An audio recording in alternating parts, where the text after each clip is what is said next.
अमरावतीच्या शासकीय रुग्णालयांमधील अनागोंदी, अस्वच्छता आणि रुग्णांच्या हाल अपेष्टांबाबत सिटी न्यूजने सातत्याने आवाज उठवला होता. 2 दिवसांपूर्वी अमरावती दौऱ्यावर आलेले जिल्ह्याचे पालकमंत्री चंद्रशेखर बावनकुळे यांनी आरोग्य व्यवस्थेतील गंभीर त्रुटींची दखल घेत थेट आरोग्य मंत्र्यांशी चर्चा केली होती. त्यानंतर आज राज्य आरोग्य विभागाची विशेष टीम अमरावतीत दाखल झाली आणि इरविन तसेच डफरीन रुग्णालयातील वास्तव पाहून अधिकाऱ्यांची झोप उडाली. गंदगी, अव्यवस्था आणि रुग्णांच्या तक्रारींमुळे आरोग्य विभागाचे नोडल अधिकारी स्वप्नील सांगडे संतप्त झाल्याचे चित्र पाहायला मिळाले. पाहूया हा विशेष रिपोर्ट. अमरावतीच्या इरविन आणि डफरीन रुग्णालयातील सुविधांबाबत सातत्याने तक्रारी समोर येत होत्या. रुग्णांना मूलभूत सुविधा मिळत नसल्याचे तसेच उपलब्ध यंत्रणांचा योग्य वापर होत नसल्याचे मुद्दे पालकमंत्री चंद्रशेखर बावनकुळे यांनी गंभीरतेने घेतले होते. याच पार्श्वभूमीवर आरोग्य विभागाचे नोडल अधिकारी स्वप्नील सांगळे अमरावतीत दाखल झालेत. त्यांनी सर्वप्रथम इरविन रुग्णालयाची पाहणी केली. जिल्हा शल्यचिकित्सक पवार आणि वरिष्ठ अधिकाऱ्यांसह विविध वॉर्डची तपासणी करत रुग्णांच्या समस्या जाणून घेतल्यात. तपासणी दरम्यान अनेक ठिकाणी अस्वच्छता, अपुरी देखभाल आणि प्रशासनातील त्रुटी आढळून आल्या. रुग्णालय परिसरातील गोंधळ आणि व्यवस्थेतील कमतरता पाहून नोडल अधिकारी नाराजी व्यक्त करताना दिसलेत. 6-8 तासाच्या ड्युटीमध्ये किती वेळ काम करू शकतात ते? 8 तास ते शासनाचे बांधलेले माहिती का तुम्हाला? काय काम करताय दाखवा मला. आता या एरियातला सफाई कामगार काय कुठे पोछा मारताना दिसतोय, काय काम करताना दिसतोय? तुम्ही एकदा साफ केलं म्हणजे साफ झाला असं का? रुग्णालय पूर्ण वेळ कंटिन्यू पोछा आणि साफसफाई चालू पाहिजे. मशीन घेतले का तुमच्या कंपनीत? मग साफसफाई कंटिन्यू राहणं हे महत्वाचं आहे. तुम्ही काय एकदा केलं सकाळी एकदा केलं म्हणजे झालं असं नाही. मशीन आल्यानंतर याच्या ताब्यात द्यायसाठी मला एक पगार थांबवला असला तेव्हा ताब्यात घेतलं. हे करून टाका. यानंतर त्यांनी डफरीन रुग्णालयाची पाहणी केली. येथेही गंदगी आणि अव्यवस्था पाहून अधिकारी आश्चर्यचकित झालेत. रुग्ण आणि नातेवाईकांकडून मिळालेल्या तक्रारींमुळे आरोग्य यंत्रणेतील अनेक गंभीर प्रश्न पुन्हा एकदा समोर आलेत. माध्यमांशी संवाद साधताना स्वप्नील सांगडे यांनी स्पष्ट शब्दात इशारा दिलाय. निष्काळजीपणा करणाऱ्या अधिकाऱ्यांवर कारवाई केली जाईल. संबंधितांना नोटिसा बजावल्या जातील आणि संपूर्ण अहवाल आरोग्य मंत्री प्रकाश आंबेडकर यांच्याकडे सादर केला जाईल असेही ते म्हणालेत. दरम्यान सायंकाळी 5 वाजता सुपर स्पेशालिटी रुग्णालयाचीही पाहणी करण्यात आली. इथे मात्र उपलब्ध सुविधांबाबत आणि व्यवस्थापनाबाबत समाधान व्यक्त करण्यात आले.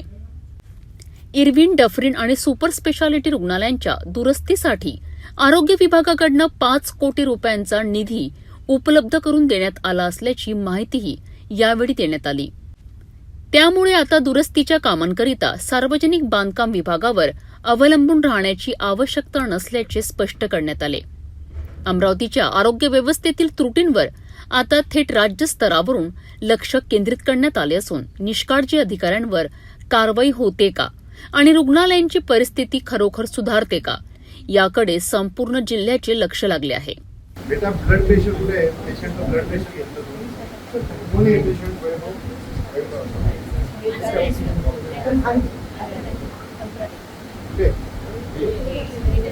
आता बीपी किती इथे काय म्हणताय? हिस्ट्री ऑफ रिसेंटली आता 151, 92. आता हिला प्री इक्लाम पीएच कोण डिफाईन करेल का? ती करेल का? मेडिकल ऑफिसर काय द्याल? करा मेडिकल ऑफिसर काय द्याल? 190, 150, 192 ब्लड प्रेशर काय लेबल करा? 400ला मंजूर आहेत ना. मी 400चं म्हणतच नाही, मी 200 वरच म्हणतो. 200 कोणता आहे पहिले? मी त्याचे डॉक्टर फक्त डॉक्टर्स आहेत. या आहे क्लास 4 आहे का? पुढे क्लास वरिष्ठ स्वच्छता 130, बाह्य रुग्ण सेवक 5, 4 वर्ग आपल्या सेवक 5, 6 आहेत 5 वर्ग रक्तपेढी सेवक 20, 14 भरले. सफाई कामगार आता हे परमनंटच आहेत ना. सफाई कामगार 3 भरले.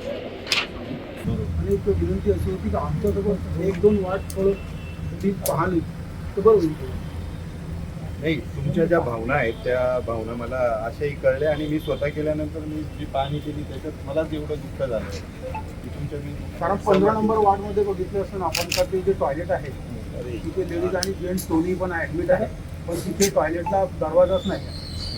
मेन दरवाजा बंद केला तर कोणी एकच व्यक्ती 5 टॉयलेट वापरू शकतो का? याच्यावर कडक त्याच्यामध्ये सीट सुद्धा तुटलेली आहे. याच्यावर आपण कडक कारवाई करणार आहोत. सर, आम्हाला तुमचं निवेदन केलं, तुम्ही काय पाहणी केली, तुम्हाला काय मला तुमच्याशी चर्चाच करायची ना. स्पेशल वेळ ठेवलेला आहे. हे सर्व एक संपवून घेऊ. ठीक आहे. त्यानंतर आपण एकत्र बसून संवाद करू सगळं. चालेल. तुमच्या सर्व अडचणी मी रुग्णालयाचा पूर्ण हे केलेला आहे. पाहणी केली किती गेलेली आहे. तासाची पाहणी झाली? 1.5 तासाची पाहणी झाली आहे. तुमची इच्छा असेल तर आपण परत जाऊ, पण तेच बघणार आहे. आणि तुमच्या समस्या ज्या आहेत त्या मला दिसल्या आहेत. म्हणजे तुम्ही वेगळं काही सांगाल. समस्या आमच्या नाही आहे म्हणजे सर, आहे जनतेच्या समस्या, नागरिकांच्या नागरिकांच्या समस्या आहेत. रुग्णांना तिथे जे गोरगरीब आवश्यक येतात. सर्व एकदम बरोबर आहे. सगळ्या गोष्टी बरोबर आहेत. कुठेतरी प्रशासनाचा अंकुश नाही आहे किंवा प्रशासन निम्न पद्धतीने काम करतं हे प्रथम लक्षात आलेलं आहे. आम्ही सर्व गोष्टी बघून योग्य त्या आपण कारवाई करणार आहोत. पण मला असं वाटतं की आपण एक सर्व माझा एकदा आता सर्व डॉक्टरांचा एकदा सगळं चेक वगैरे केल्यानंतर मग आपण बोलू. किती वाजेल तरी, म्हणजे मग आम्ही तोपर्यंत जाऊन तुम्ही 1 तासात येता. साहेबांना मी मागच्या वेळेस सांगितलं होतं फोन करून का इकडे जे एंट्रन्स कसं आहे एकच पाहिजे. आता यांनी इथे बाजूला एंट्रन्स केलेला आहे. नाही सर, खुला आहे ते. तुम्ही त्या बाजूने बघा बरं, किती पार्किंग तर बघा किती केलेली आहे. अरे तिथून गाड्या जाते तर किती ऍक्सिडेंट होऊन